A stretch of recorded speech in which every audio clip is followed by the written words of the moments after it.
फायदा ही क्या, फिर कोई ना कोई बहाना बनाकर झूठ बोल देगा। सो जाओ नवीन, बस सो जाओ। आओ बेटी, यहाँ आकर बैठ जाओ। कैसी हो, तबीयत तो ठीक है ना? ठीक हूँ। बाबा आए हैं, मैंने ही बुलाया है उन्हें।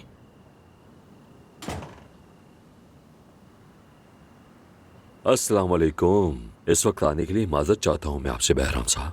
कैसे हैं आप?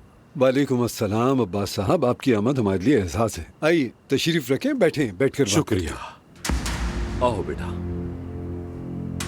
ये बताओ कि तुम कैसी हो? ठीक हूँ। सोहा, क्यों ना हम कहीं और चलकर बात करें? करते। इसकी कोई जरूरत नहीं, ये सोहा का अपना घर है, आप बेतकल्लुफ रहें। सही कहा। वैसे भी हमें कोई जल्दी नहीं है। क्या आप कॉफी पियेंगे? बहुत अच्छा ख्याल है बेटी, काफी अरसे से तुम्हारे हाथ की कॉफी नहीं पी मैंने। क्या ख्याल है अब्बास साहब? इस वक्त कॉफी कौन बनाएगा बेटी? मैं बना देती हूँ। वैसे सोहा बहुत अच्छी कॉफी बनाती है, अल्लाह से सलामत रखे।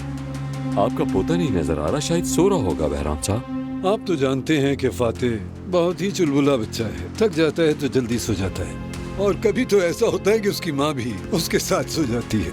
अच्छा, वो भी सो जाती है? वैसे इतने छोटे बच्चे को संभालना आसान नहीं होता।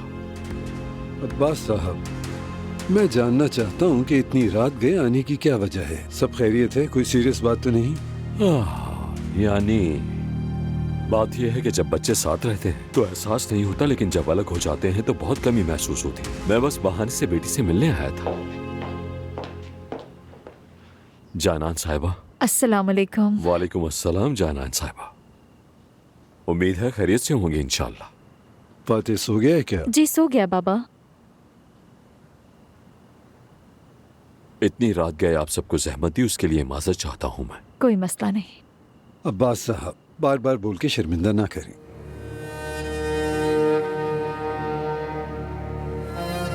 मुझे लगा आप सो गई होंगी। नहीं, अभी नहीं सोई मैं। पता होता आपके लिए भी बना देती। मैं रात को कॉफी नहीं पीती, तुमने अच्छा किया। सच कहा, रात को कॉफी नींद उड़ा देती है। बहुत शुक्रिया बेटी। लीजिए बहराम साहब। तो बाबा, घर में सब कैसे हैं? सब ठीक है बेटी, माशाल्लाह। सबने तुम्हें सलाम भी कहा।